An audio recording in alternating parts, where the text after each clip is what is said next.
Hi, everyone. Welcome to Off the Wall. I'm Robert Rutherford. We're here at episode number 6 already. We've got Jay Spinner from the Nevell Group. He's a project manager over there.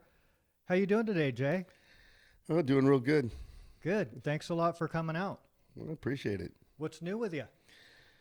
Just staying busy. It's a busy time, especially in Los Angeles. A lot of high rises going up, a lot of work going on. It's a good time. Yeah, you're running a big one right now.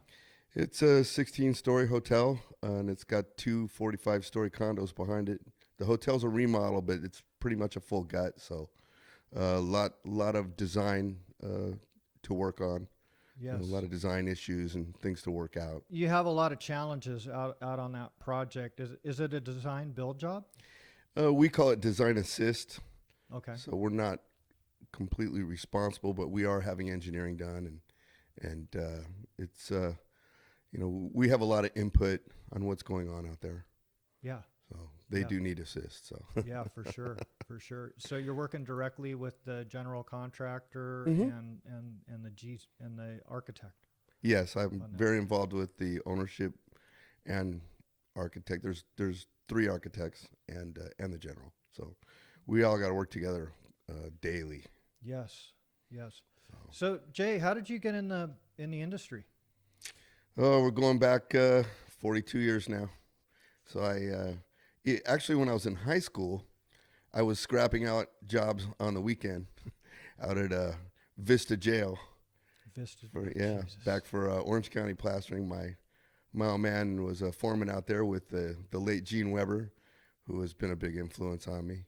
And then I guess I pretty much knew where I was going, even when I was still in high school. I knew I was going into the trade at that point. So as soon as I graduated, 77, I went right into Lather's 440, which is not there anymore, but I'm sure people remember it. I do.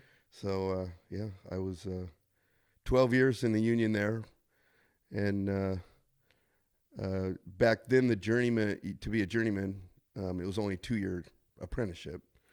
So I did that. So I was a journeyman at 20 years old, and then I worked for 12 years, and then did my own contracting, doing mall stores and grocery stores and restaurants and that kind of thing. I did that for 8 years. Whatever you could get your hands on, huh? Yeah, I mean, I started off just doing drywall only, kind of a piecework thing, and then worked into doing LA Fitnesses and some metal stud work.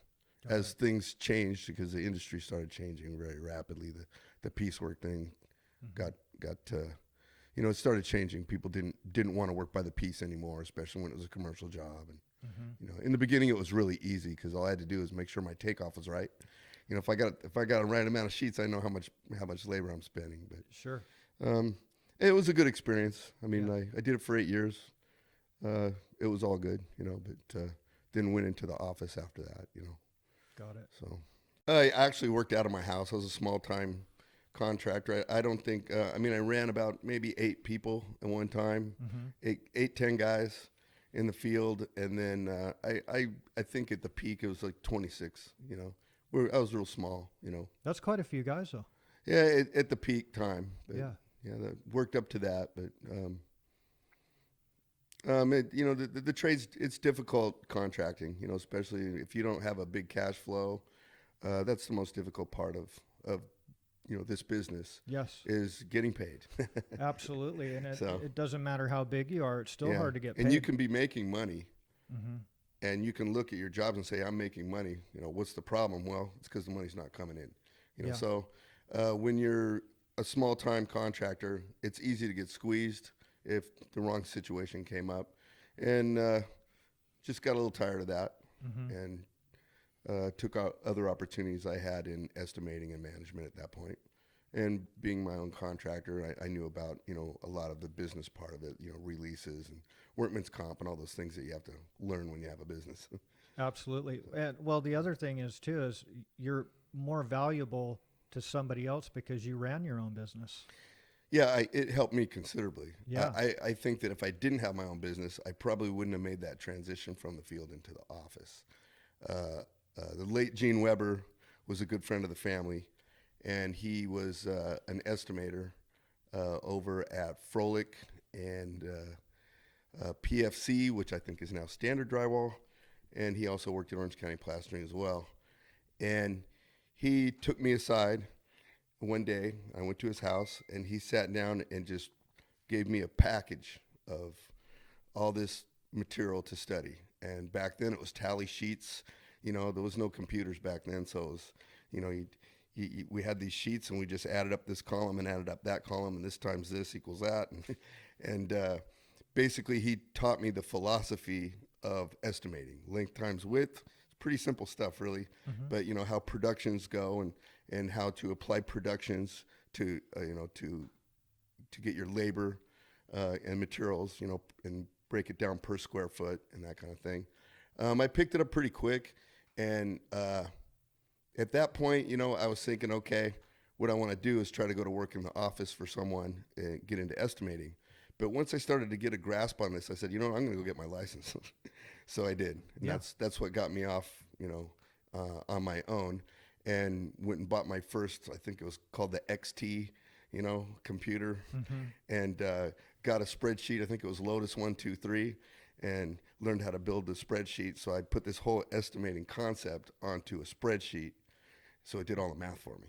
So it saved a lot of time, and that's kind of how I got going, So you're computer savvy even back then? Yeah, well, I mean, I find that stuff interesting, or I used to. I mean, I'm on a computer, I don't know, 10 hours a day as it is right now. But back then, they didn't have the software that they have today. And so I kind of had to make my own.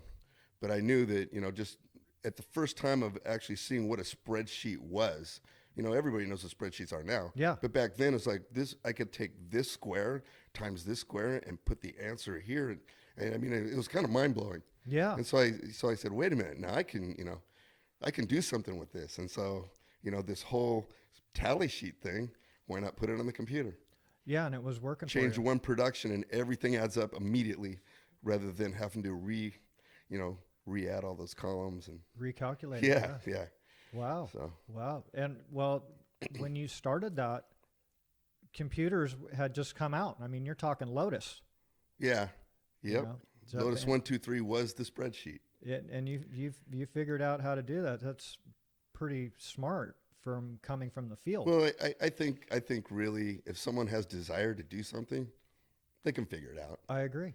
And there's a lot of people that have done a lot of things with no. I mean, I never went to college. I went right into drywall right out of high school. But if you have the desire to learn something, especially today with YouTube, with all of the internet and all the information out there, if somebody wants to learn something, it's all there to learn. You just have to have the desire to do it. You're absolutely right. You're absolutely right. When you went to work for somebody else, once you stopped doing your business, what company did you end up at? I worked for Orange County Plastering for a year. I had known the owner because we were apprentices at the same time, way back then. And, he became the owner, took over from his father. And then, so we knew each other. And so he gave me an opportunity to come in and estimate for him. And even at that time, he didn't have computers. And when it came to bid day, I would actually bring my computer in, break it down, and bring it in so I could run my spreadsheets to save time. Wow. So, yeah, I mean, we're going back. Yeah. But it really was, there was a little bit of a transition from larger construction from what I was doing before, but really it's kind of the same concept, square foot, length times width, it wasn't really that difficult. I made that transition pretty easily. Yeah. And worked there for a year, and then went over to MTI and was there for 20 years. So That was a long career. yeah, they were very good to me. Yeah. They do. You're not really running with the pack when you're working for them. I was, estimator and PM, and so I had to manage the work that I landed, so you had to wear a lot of hats. And we didn't do, the volume of work that we do at NGI, where I'm at now. It's just a larger scale. But the thing that I find is that I'm only managing one big project. and it's still one billing a month, one report a month, one this, one that. Instead of running, 5, 6, 7 jobs at one time, I got to do 7 billings. I mean, it's a lot. It's even a small job takes some of the same work that a big job does. So. Exactly. Well, the point that I was making is MTI was doing a lot of negotiated work, meaning you guys weren't having to bid up a bunch. I actually did. Did you? I mean, the negotiated work that they did wasn't really my department. I was the one that went after the new construction. So when I went after, I had to bid, and I had to competitively bid it. So most of it. So. Were you doing like a lot of schools and stuff when you were estimating over? Yeah. Now they did a lot of Disneyland work, and they did a lot of Kaiser remodel. But I went after the schools and some of the hotels and that kind of thing. So when you were in the field, were you running jobs?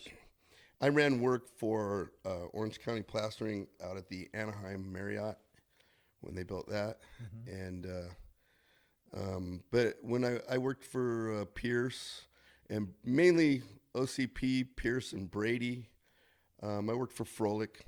That's about it. I didn't bounce around a whole lot. Those 4 companies over those 12 years. They kept you busy. Yeah.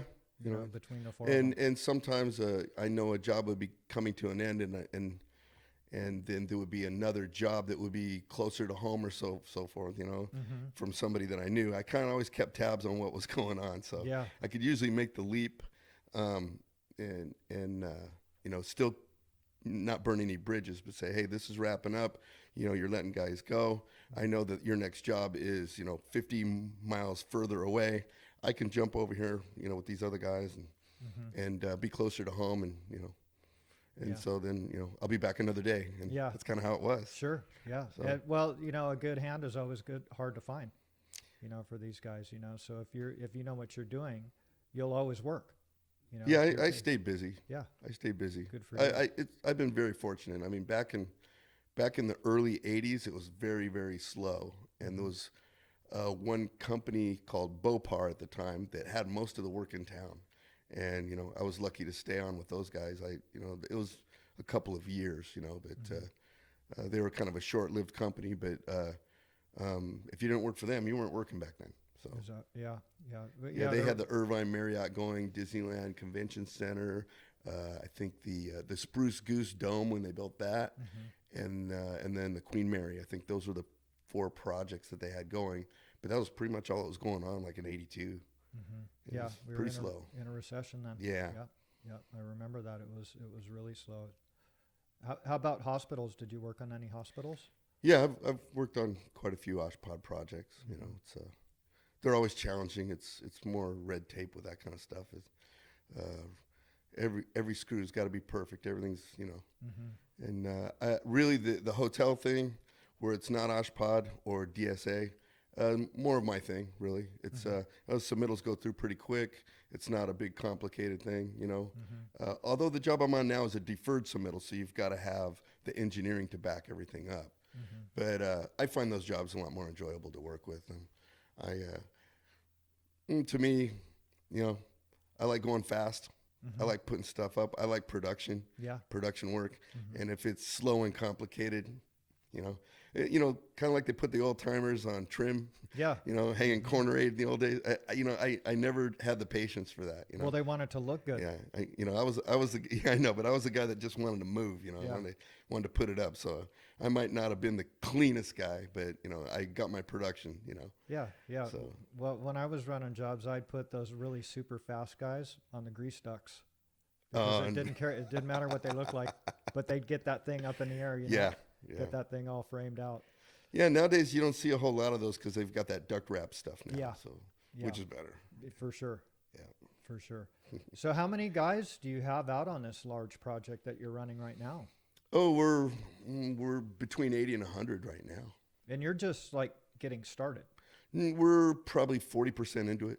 Oh, really? Yeah, it's 40%. Really coming along now. Yeah, and it's moving quick. I mean, schedule's getting tight, and there's a lot of schedule, a lot of attention that we have to put to schedule right now, and how many men we're putting where, and we have to kind of project all this stuff. So these are these are the things I work on. Yeah. Yeah. Any exterior work on that for you guys? Not a lot. There's there's columns that have to have plaster on them that have to. It doesn't really look that fancy to me, but there's a lot of historical plaster on the job. Is why they didn't demo the whole building.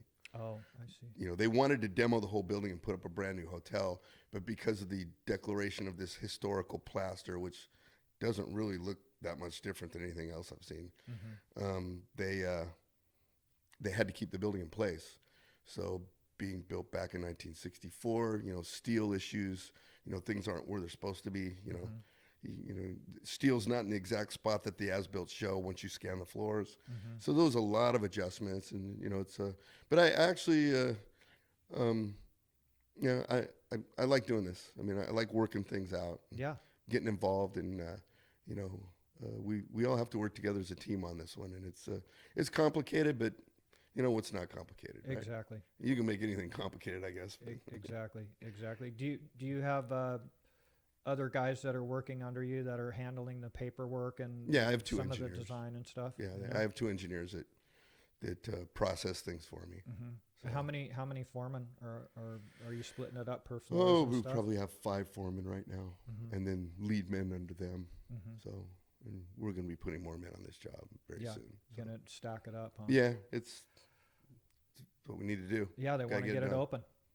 Yeah, they want to get it open. I mean, we're already over schedule, so the schedule's already been pushed. So we're even though it's been pushed, we're still up against it. But yeah, it seems like that's an issue on every job nowadays. it is. Yeah, It is. schedule's everything For sure, and they don't give you any of those rain days back. Yeah, well, there's a fine line between overmanning a job. I mean, everybody will want you to put. The answer is put more men on the job, and it'll get done faster. But if you want to take that to extreme, you say I got 1,000 sheets of drywall, right? And if it takes 15 minutes to hang that sheet of drywall, then if I put 1,000 men on the job, I'll have the whole job done in 15 minutes. Well, no, that doesn't work, right? Right. Yeah, exactly. Yeah, they don't take. But some people, especially general contractors, that concept can overwhelm them sometimes. More men. But it's so that's where the balance is with schedule. You don't want to overman a job. You have to keep people in a productive posture. You have to have so much work out in front of them, and that's the challenge on every job. Yes. Yeah. Making sure that all the other trades have finished their stuff up. Yeah. Before you get in to cover it up. And nowadays too, we have a QCAC, and they're supposed to be watching the quality control of our work. But really, that man is now almost dedicated to making sure everybody's got their inspections. We're not pulling one sheet of drywall off the wall. We haven't pulled one sheet of drywall off because we don't cover something until it's ready. Well, that program is working then. It is, very much so. And that is your guy, or is that That's the our general? guy. That's our your guy. He's dedicated to that, but Wow. he works with the inspector, and it's I consider it something necessary now. It sounds like it. Yeah. It keeps you from going backwards, because you will if you just Start. if everybody just tells you things are ready and you just go, Yeah. chances are they're not. Yeah. Well, you never get paid for that. It's hard to. Stuff. It's hard to. I mean, it takes a lot of documentation, and then pictures, and it's if you just try to get it right the first time, it always works out better, because trying to negotiate those things in the end, it's just never easy. No, it's very difficult. You got to do it sometimes, though. Yeah, I understand. Yeah, well, and you've done it many times. Yeah. Before that, so that sounds like a very interesting program, to where you have your own QC guy. Yeah, that's it's really necessary. And he's on your team. He's on our team, and he's very much, just watches all the other trades and makes sure that everybody's got their inspections. And then you put it together. Once you can be told it's ready, but then sometimes we have to go to the general and say, well, no, you said it was ready, but this guy's not in yet. This guy doesn't have his inspection yet. Yeah. So are you sure? And then they double check themselves, and then they realize, we catch them all the time. So it keeps us from pulling board off the wall, and that's a big deal. Well, you only get paid to put it up once. That's right. Yeah, for sure. And when you go back to ownership, ownership will say, well, wait a minute, we paid for that wall. Okay. we paid this price for that wall, okay? And you only built, there's the wall, and we paid this much for it. Well, no, we had to take board off and put it back on, but we paid for the wall, and they, it's just a situation you don't want to get into, because basically you don't want to spend their money in, where it doesn't need to be spent. So. And everybody's pointing the fingers. Yeah, I know. You told me, blah, Yeah. blah, blah. So, that Yeah. gets very annoying.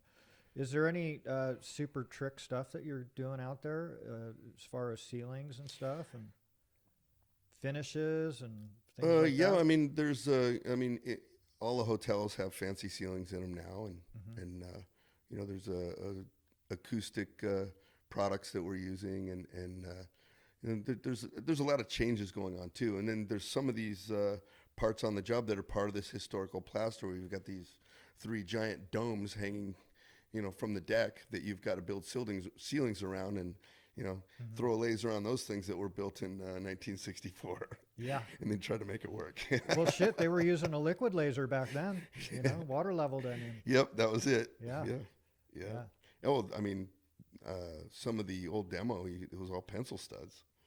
So that goes way back. Yeah, it was all tie-on metal lath. Yeah. Yeah. Metal lath walls. Yeah. Did you, when you were in the trade, in the field, were you doing any tie-on? I did one job. No big lids or anything that you had to tie off? No, I tied lath a few times. I mean, I didn't do a lot of tying lath. A lot of the times the lath was just screwed on hat channel. The old 3/4 iron ceilings. You don't see those anymore, but even back then, there was a lot of the old timers that were really fast, right? Yeah. So us young guys back then really didn't get a chance to do that. But when it came to hat channel and so forth, did a lot of that, and screwing lath right to hat channel. Yeah. How long was your apprenticeship? 2 years. It was 2 years back then. Did you have to become a certified welder when you were in that program? No, I mean, I did welding, but I was never certified. Back then, it wasn't, really required to be a certified welder on a lot of things like today. There's just a lot of things today that are so much different than before. And I mean, I really see the quality of exteriors. I mean, the quality has gone up so much with all these new things out there. I mean, I can remember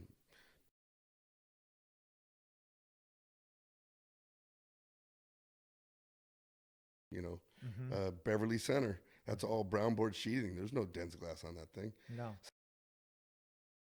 And all the products that have come out, I mean, I've built hospitals with just regular top track. You know? But there's just a lot of new things now, and then there's a lot of safety issues now, or safety rules now, that didn't really apply back then. You got up on a Perry scaffold and you didn't lock the wheels, and you could just keep scooting yourself down the wall, right? Well, now you've got to climb up and down and lock every wheel. You see guys with lanyards in areas that you'd never used one before. So there's just a lot of safety things, which is not a bad thing. No. But when you're estimating, those things do start showing up. The Absolutely. productions change when there's all these new safety rules. So as the years have gone on, I've seen productions go down, especially on hanging drywall, because of these safety rules. You can't get up on that thing and just start scooting this out. Everything's got to be up and down, up and down, up and down. And that's time, Yeah. So That adds up quick, yeah. too. That adds And up I quick. mean, I don't want to argue the fact that's the safety rules, but Yeah. I figure a guy climbing up and down all day long has more chance of falling off of that thing than he does. Well, that's very true. I mean, yourself, like with kick planks, you Yeah. almost kill yourself trying to get up Yep. and down, Yep. off that Right. thing to dodge it. So, Right. it makes the job safer, Yeah. but there could be an accident, with that in place. Another thing I see nowadays too is all the battery tools. Yes. I never thought I'd see the day that people screwed off drywall with a battery gun. No. I never thought a battery gun would have the torque to last that long. They just pop another battery in and keep going. But Yeah. you know, Yeah, that cord would slow you down. yeah. Well, also, with the OSHA rules nowadays, people, you've got framed walls and you're pulling a cord around a corner. It's easy to cut that cord, right? Yep. Well, you can't even have a piece of tape on a cord nowadays. So the less cords you have on the floor, the better. Yeah, well, you know yourself, when you were working in the field, the breaker was always popping. Yep. You had 9,000 cords Yep. plugged into the box. Wires and- coming off everything. You know, and then somebody comes Yep. up and unplugs your cord and plugs theirs in, and you know, Yep. you know, all that stuff. So now all those boxes have a bunch of cordless stuff, charging Yeah. batteries. Yep. You know. Yep. Plugged in there. It's really changed in that sense. Yeah. Another thing is too, cell phones. Mm-hmm. You know, back in the day, no one had a cell phone on the No. job, and now you have to worry about people getting on their phone during the day. You know, Mm-hmm. while they're working. You know, and they get a phone call. I Right. can remember. You know, when I worked in the field in the union. You know, I would have a phone number to the trailer that was at home. So if something happened at home, my wife could call the trailer on the job, Mm-hmm. and you know, say there's been an emergency. You know. Mm-hmm. Can you pass the word on? And they'd send somebody out to, you know, now everybody's carrying a cell phone. Yeah. You know, it's a different world. Yeah. World. Do you have a lot of violations on that on the site? Not really. I mean, we've got everybody, you know, pretty much in tune. But it's funny to see at lunchtime people sitting on stacks of drywall with their smartphones out. Yeah. Yeah. Well, hopefully they'll start watching this podcast on their lunch break. Yeah, there you go. Maybe learn a few tricks, you know, from some of these guys. Do you have any relatives that are working in the trade with you, or? No, not anymore. My stepdad, Dale Cordray, he retired probably 30 years ago already. Mm-hmm. And then my stepbrother was in the trade. He passed away 14 years ago. Oh, sorry to hear that. So, no, I'm the only one in the trade now. You're solo. Yeah. You're solo. So, have you taken any cool trips lately or anything? Any nice vacations? Well, I kind of, almost every weekend's a vacation for me. So Yeah. I have a house down in Ensenada, down in Baja. And I'm always doing some kind of room addition or something like that. And I had a boat for 11 years down there too. So I spend almost every weekend in Ensenada down there. So it's like being on vacation. Yeah. almost every weekend. Are you flying down there or driving? No, I just drive. It's not that. It's 70 miles south of the border. So Mm-hmm. I go down there and I'm probably 4 hours. Shit, you're like a local down there. Oh yeah. I mean, I've got my residency and you know, Yeah. I've got all my stuff in order. Yeah. Good. Yeah. Well, you had like a fishing. Yeah, I had a Deal boat for going down 11 years, and as a hobby, I was booking boats and stuff on the side. I used to own Ensenada.com. I've recently just given it away to a friend because I'm kind of done with the internet thing. It was a hobby. It was fun. Like I said, the computer thing was always kind of interested me, and got into learning how to write code and that kind of things for web pages, just for fun. It was, you know, some people play video games. And that was kind of my thing. Yeah. So did that for 18 years. But I'm kind of over it. You know, it was good. It was fun. But I owned Ensenada.com for 18 years and just gave that away to a good friend of mine that is a tour guide. So she's already doing good things with it. Mainly working in the wine country now. It's not really fishing or any of that, but you know, kind of used it for different things. But it's working out real well. And you know, it's just nice to be able to help somebody out down there. You know, she's her father is American and her mother's Mexican. She speaks perfect English. I mean, if you looked at her, you'd think she was an American. But she's a certified federal tour guide and takes people on wine tours and so forth. And now starting her own business and having Ensenada.com really helps her out. And it's just nice to be able to help somebody out like that, you know. Yeah, that's cool. And it was a pretty established domain name. Yeah, I mean, Yeah, yeah. 18 years. You know, it was. Well, no, the domain name, I bought it from someone else back then. Oh. Yeah. Got it. Got it. Yeah. I didn't start it. I bought it. Uh-huh. Well, I had a different domain at the time, and I was playing with that. And things started getting, you know, I started getting traffic and that kind of thing. And then I kept saying, well, you know, if I had Ensenada.com, then I could be somebody, you know. Yeah. Well, And so I contacted the owner, which was a guy up in Running Springs, believe it or not. And he had, you know, quit his job, got the domain, quit his job, and was going down there to start his Ensenada.com empire. But that was back down in, I think it was 1994 or 95. You know, barely even had internet down Yeah. there, and he went upside down in a year. And so he kind of had a bitter taste in his mouth, but never did anything with it. Mm-hmm. So I just approached him and said, "Hey, let me have a shot. Why don't you sell this thing to me?" So Mm-hmm. bought it at a very reasonable price. So Yeah, good for you. yeah, it was fun. Yeah, that It, worked it was out. all good times. There's nothing to complain about, really. No, well, and you actually you started with one boat, and I had two boats for a while, but then, in 2008, when the economy crashed and the stock market went down to whatever 69 or something, that affected tourism. mm-hmm. And then another thing that I noticed too is, then right after that, they had a new president in Mexico that decided he wanted to wage war on the cartels.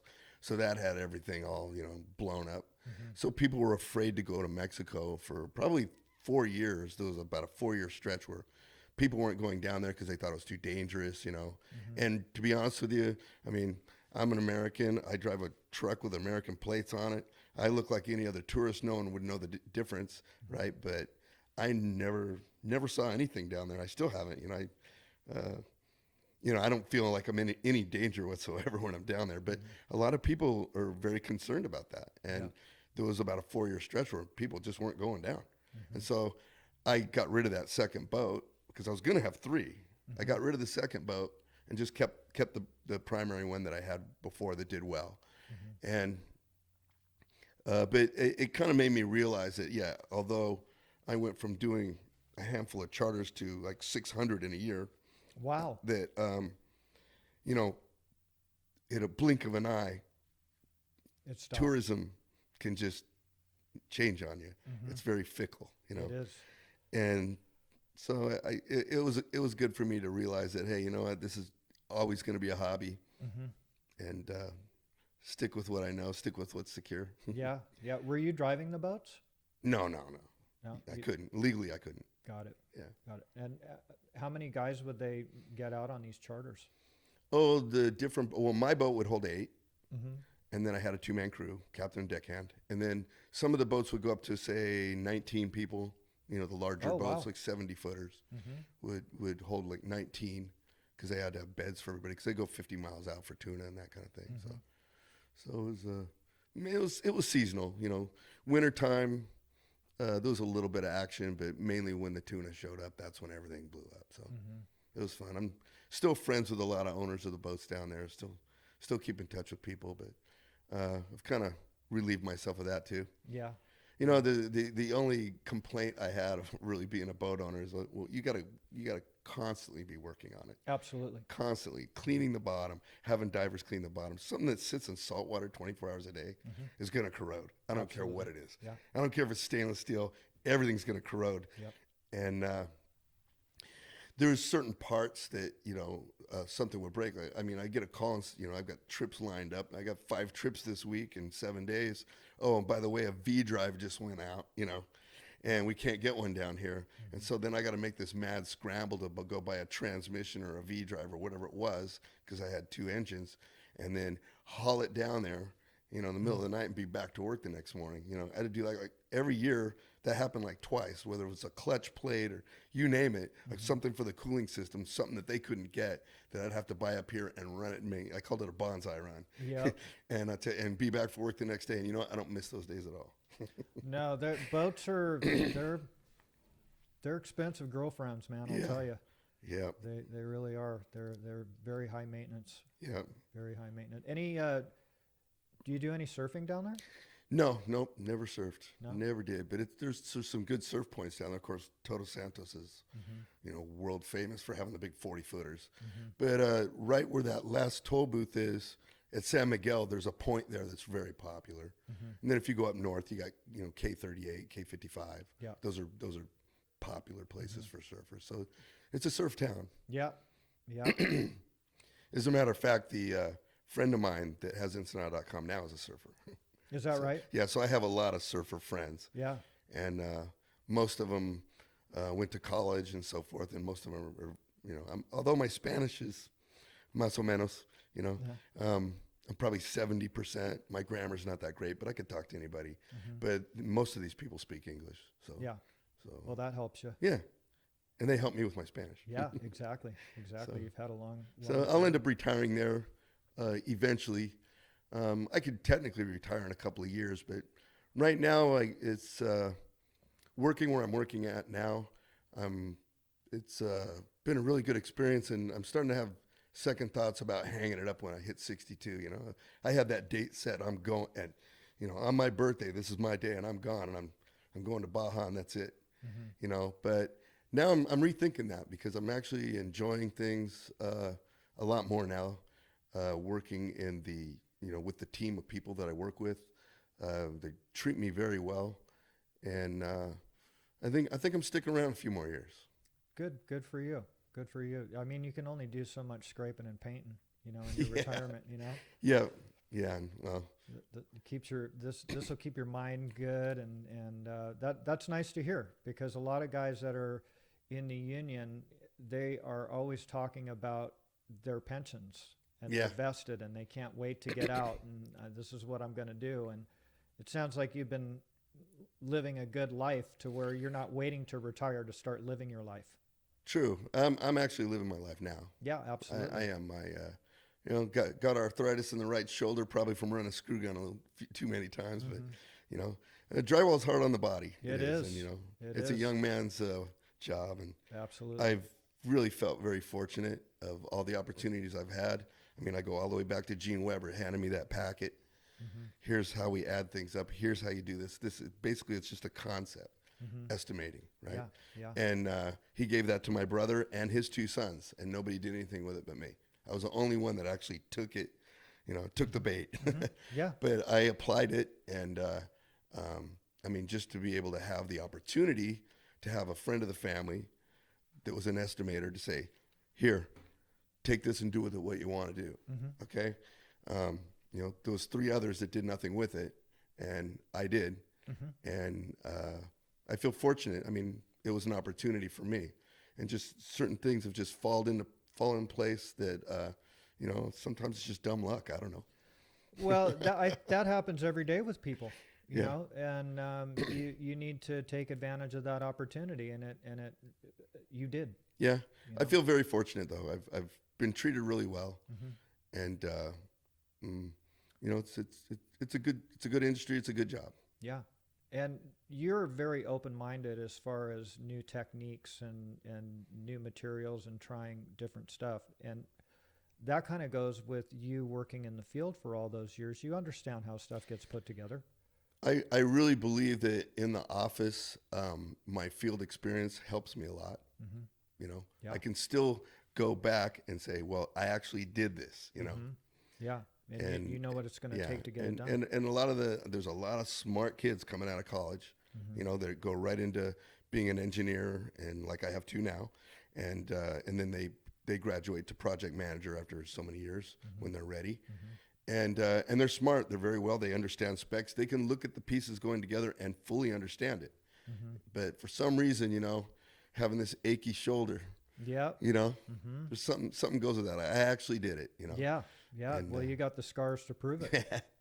Yeah. No one can ever take that away from you. And I still even last weekend I strapped on the tool belt and building a third floor on my house, and I've got a man cave that I built that's got barrel ceiling and all kinds of cool stuff in there with my Awesome. widescreen TVs for football, and Yeah. so I still of course I'm not hanging any drywall. Right. I'll probably have to do a little finish on the taping once they get it to a level 3. I'll probably have to take it the next step, Uh-huh. because they don't finish things down there the way I want to see it. Mm-hmm. But I framed the whole thing. Yeah. So, Good. That's so, the fun part. yeah. I designed it, framed it, and Yeah. so I still get and do it. I mean, I pay the price at night. Yeah. Yeah. Body's a little sore, shoulders killing me, but hey, get to strap them on still once in a while. Mm-hmm. You dust them off. Yeah. And does the belt still fit? Yeah, it still fits.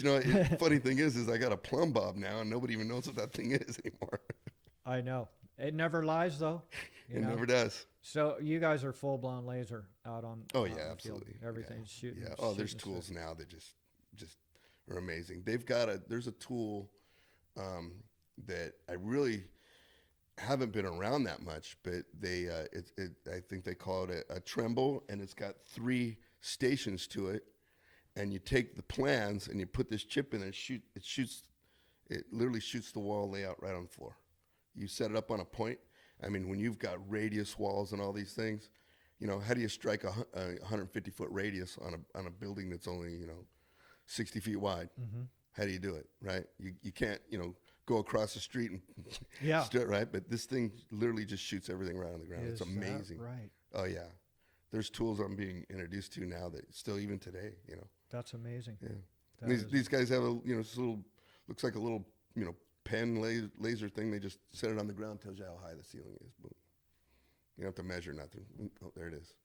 So That's yeah. I mean, they carry all this stuff right in their tool belt. yeah, and that speeds up the production from having to get Right. up and down from the scaffold. You don't have to have two guys, one guy on the bottom. You got an 18-foot wall, and the guy's dropping a plumb bob. Mm-hmm. You know, And so- waiting for the wind to die down. right. You know, Right. it's always straight. Mm-hmm. So no, there is a lot of just amazing tools nowadays that are impressive. That you know, people are taking technology, you know, to much. I mean, I can only imagine where things will be 20 years from now. Mm-hmm. Yeah. Of course, I won't be around, but Right. Right. Are you guys doing any prefab stuff? oh yeah, yeah, Lots of Yeah. prefab. yeah. We've got just an incredible team at Nevell. They treat me really well. We have a lot of smart people in a lot of places, and everyone works together as a team. There's, it's a really good experience. There's just a lot of pieces over there. It's a big company. We do a lot of work, and it just seeing how people work together so well is really an accomplishment. You know, from the high level. I mean, it started from the top down, and they know what they're doing. I mean, it's Yeah, there's a lot of talent over there a lot of talent. for sure. And I was fortunate enough to be able to join this team. Been there for a couple years, and because of that, I'm probably sticking around a few more. Good. That sounds very Yeah. positive. Yeah. Very positive. How about the training with the apprentices? Are you guys getting some good apprentices out there? Is it Right now in Los Angeles, manpower's very hard to come by.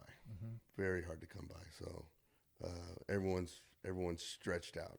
You know, everyone needs men, and there's no men available. So it's you know, something good to complain about. I mean, you know, 5 years from now or whenever it is, you know, I mean, these bubbles break. exactly? And I've gone through several of these waves where everyone's scratching and fighting, you know, to be that cheap guy that gets a job and there ain't no money in it, you know. Right. And you know, those days are not now, but No. those days will be back. Yeah. They always do. Yeah, exactly. But I probably haven't seen a boom like this ever.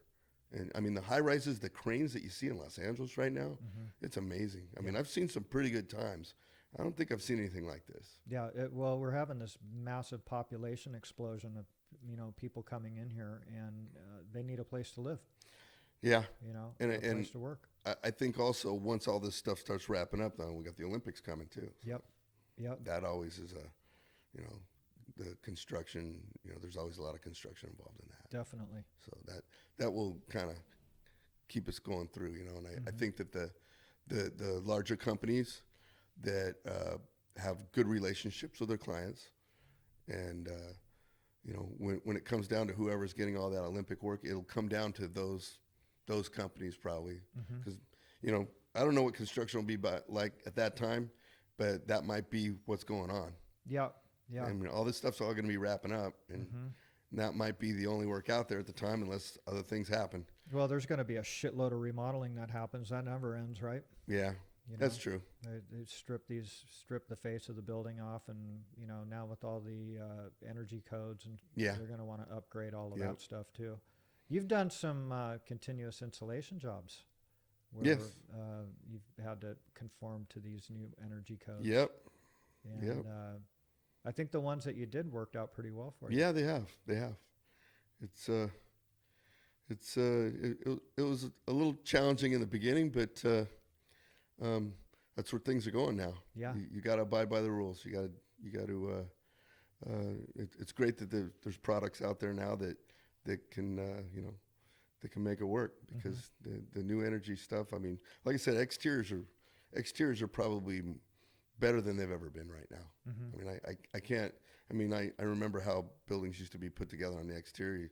Threw up some of that brown board and some black paper and lath and plaster it. Mm-hmm. You know, now we've got liquid air barriers, and I mean, there's just so many pieces that go together now. But the exteriors are just so much tighter now. They're just, you know, they're a lot more complicated. Mm-hmm. And when you got to do shop drawings, it ain't no fun. Mm-hmm. But really, the product is, I mean, the finished product is better than ever. Yeah. You know? Yeah. Are you, so you're seeing like 98% of the time on any of these exteriors, you're seeing the continuous insulation being specified on there? Yes. Is that what Yeah, you're yeah.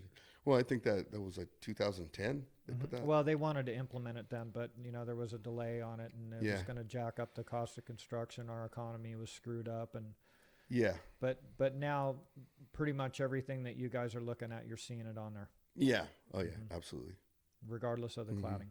That's on Yeah, there. and really, some of these jobs, you know, the eifs is kind of making a little bit of a comeback. I think back on the East Coast, they had some problems with eifs, Yeah. and it kind of got a little bit of a bad name for a while. But I see it coming back. Not in full swing, but it's being implemented now.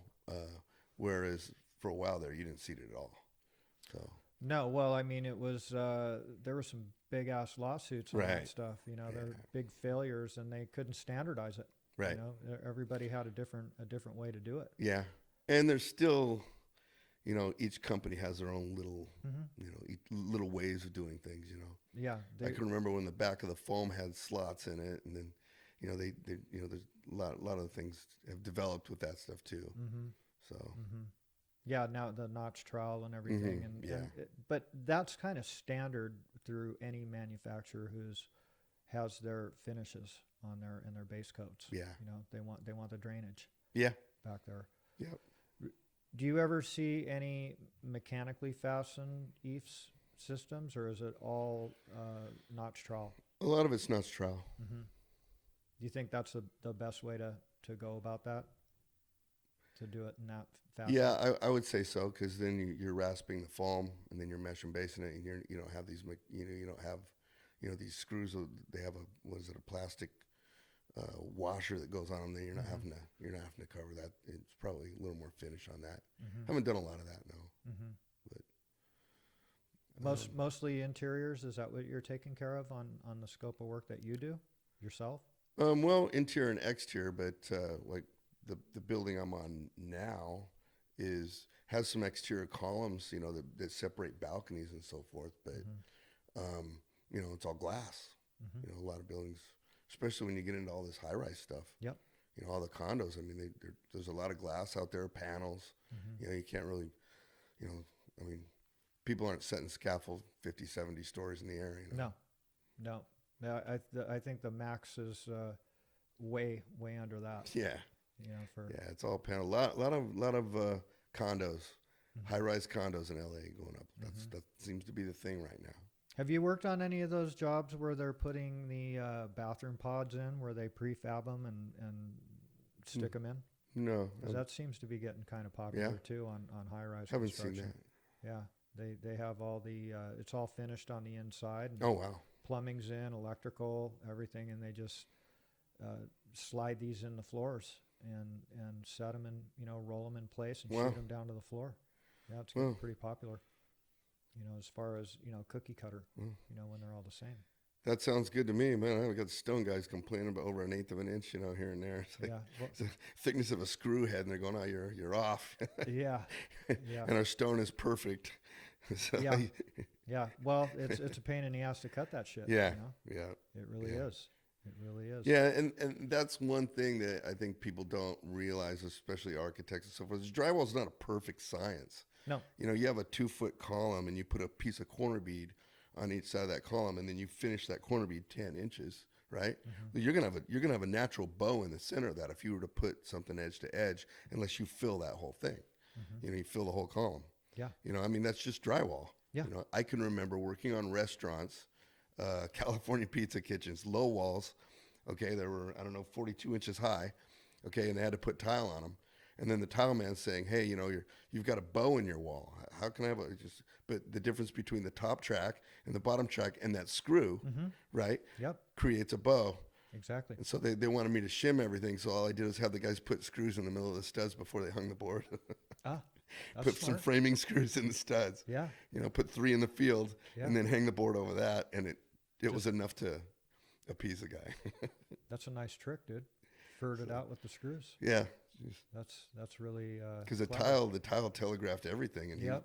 believe me, they were all over me. So Yeah, well, that's part of the problem throughout the industry, especially when you have all these layers of waterproofing on these exteriors, where they've got all Yep. the peel and sticks. Yep. So like you said, you've got the thickness of the track, the head Buildup. of the screw, and you've got this industrial buildup. yep. And that really is very difficult to make it all straight. Yeah, know? absolutely. Materials build up, and it's designed that way. But then they want a perfectly flat surface at the end. You say, well, I mean, by design, how can this thing be perfectly flat? I mean, Yeah, it looks great on paper. yeah, Yeah, exactly. They drew it that way. So But this is what you guys are really going to get. And, Right. we're going to put this extra mud on here and we're going to charge you for it. yeah. Sometimes you it do, do- it sometimes do- you don't. it- Sometimes it's hard to sell that It doesn't work that way. because the spec will say, hey, you've got an 1/8 of an inch and 10 feet that you've got to maintain. Yeah, yeah, So, you got to be careful. yeah. Do you ever go over to the training centers for the carpenters and mentor or anything like Oh, that? no, never No? have. No. Never gotten in with those guys and No. being an inspiration to the new labor that's coming out?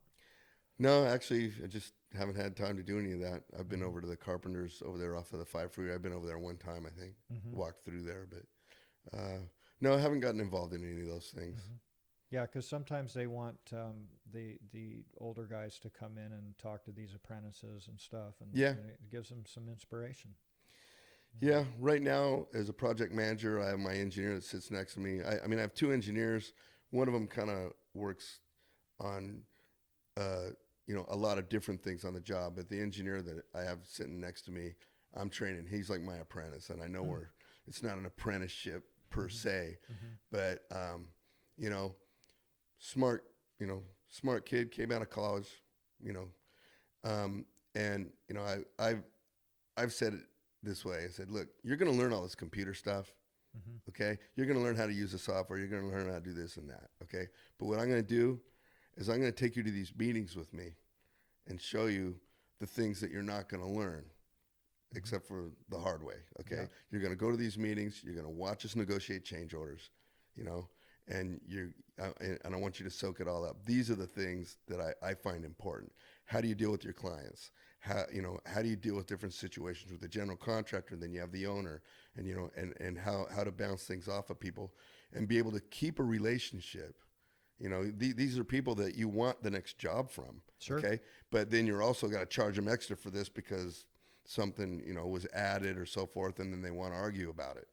So there's a fine line. You've got to keep these people, they're your client, they're the customer. So they've got to like you, but so you've got to find this way to say, hey, these changes are adding up, do we have a better way? Or, I mean, do you know this is coming? And always trying to stay communicating all the time about those things and, make your clients your friends, Absolutely. and I'm teaching him that. And I said, this computer stuff, it'll all come, it's just software. Okay.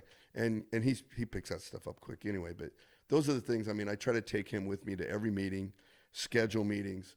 And, even when I take clients out to lunch, he goes with me and he sees how I deal with, with the clients and how I talk to them, because I think that that's really important, because in all of this high tech, industry that we have, still that personal relationship is a big deal. To me, I think that's the main piece. You still got to know people. You still got to have confidence that this person is going to be good to work with. They have to trust you that you're going to give them a good product. A lot of it still has to do with personal relationships. So we can take the computers and have them do all the work and battery guns and lasers and all these things. But if you want to keep working, you want to stay busy, you got to have personal relationships with people that you've taken care of, and that they have confidence that you're going to give them a good product and they feel like at a fair price. Yeah, that's pretty simple. Yeah, I know. It- It's simple, but It sounds complicated, but it's a pretty simple deal. How old is he? I just turned 24. No, very young, Yeah. very young. Yeah, So right out you're- of college, and he's got almost 2 years in, Mhm. and he's been with me the whole time. He's, so I haven't gotten him deep into the estimating part yet, but I want to show him everything I know. Mhm. And I said, we're going to start with this stuff. Mhm. He processes paper for me, of course, Yep. but I want to show him all these personal things first Mhm. that you need. This is how you need to deal with people and handle, Mhm. the millennials, they'd rather text somebody than talk to somebody, Mhm. You need to get on the phone and talk to them. You need to go in his office and sit down with him and go, hey, you know what? I see something coming up. We might have a problem here. I want to talk to you about it, or I got a problem. Hey, we got to work something out, Yes. And if you know the guy and you have a relationship with him, he's willing to listen to you, this isn't going well. We're piecing this thing together too much.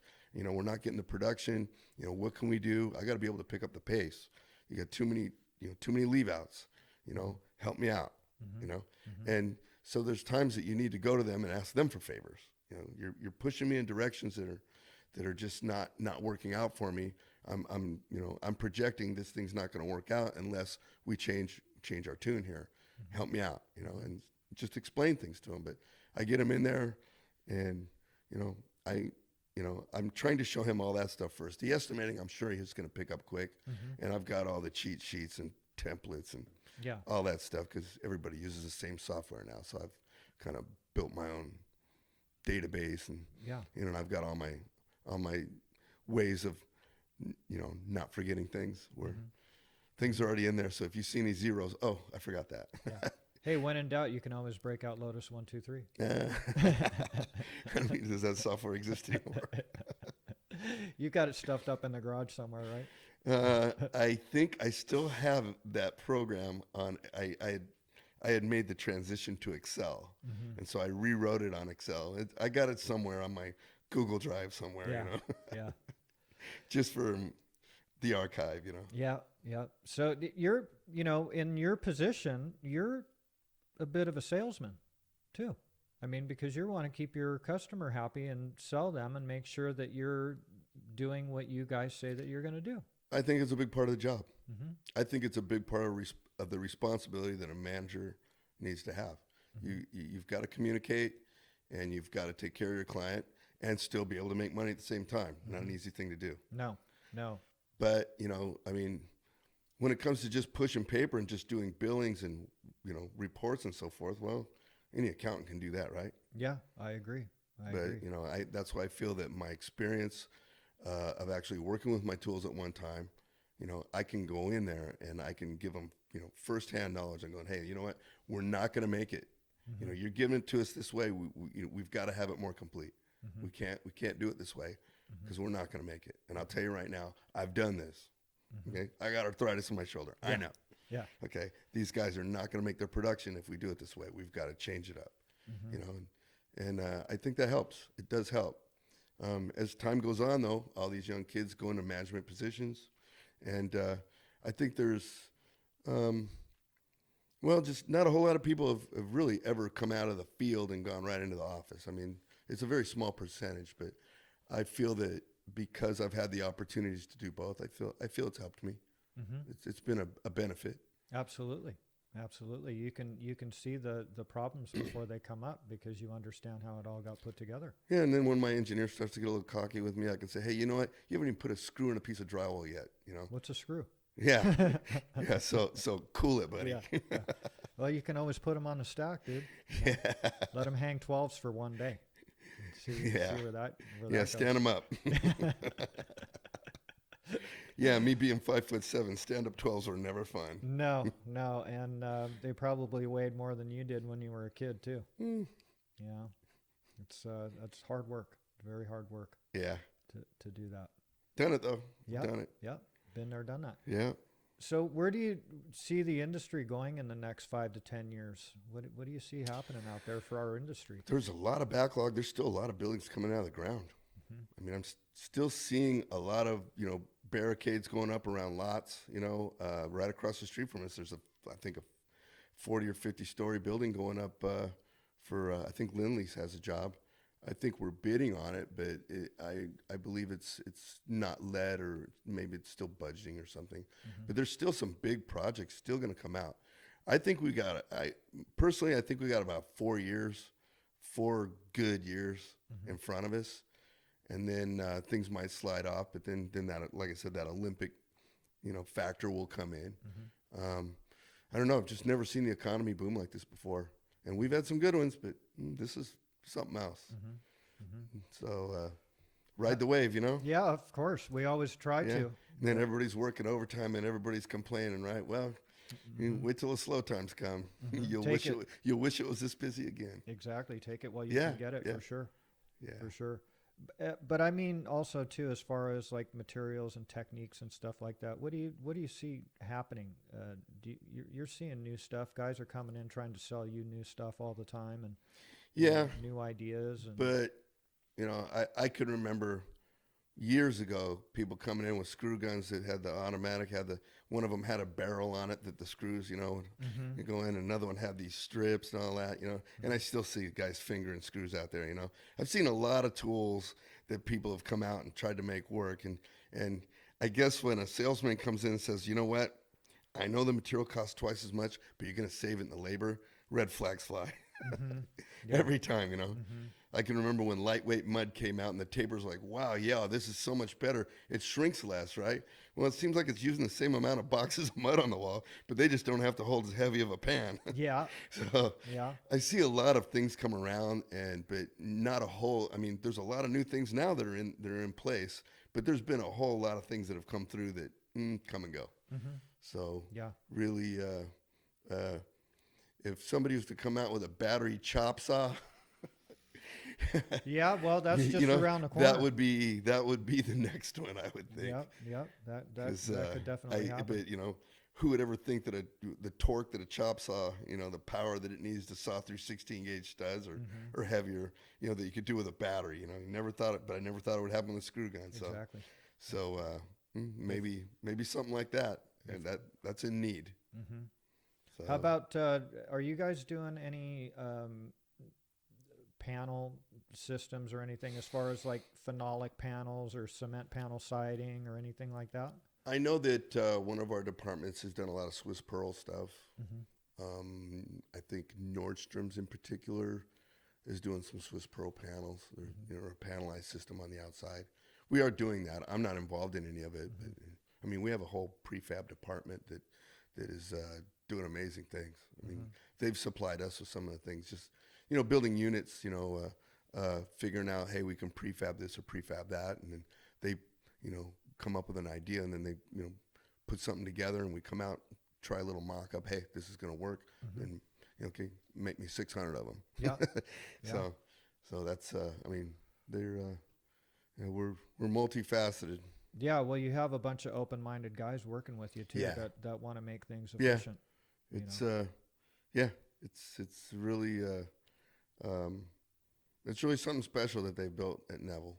Just the team we have and the way that they treat people is it's really it's great to be a part of it. Yeah. You guys actually have a division up in Northern California now, right? Yeah, Northern and Southern California. We're down in Carlsbad and up north. How about Vegas? Not yet, but Not yet. You never know, right? you never know. I'll tell you, we're growing. I think the office has grown by. In the last 2 years, we've probably put 40 people in the office. Is that Thanks right? again for Hey, coming thanks in, having me over. Wow. Yeah. All right. Estimators and Yeah, project just managers? everybody. Yeah. Unbelievable. Yeah. All right. It's, That's a massive growth. and to see a company that has such a good plan that you can grow as fast as we've grown and not go through growing pains.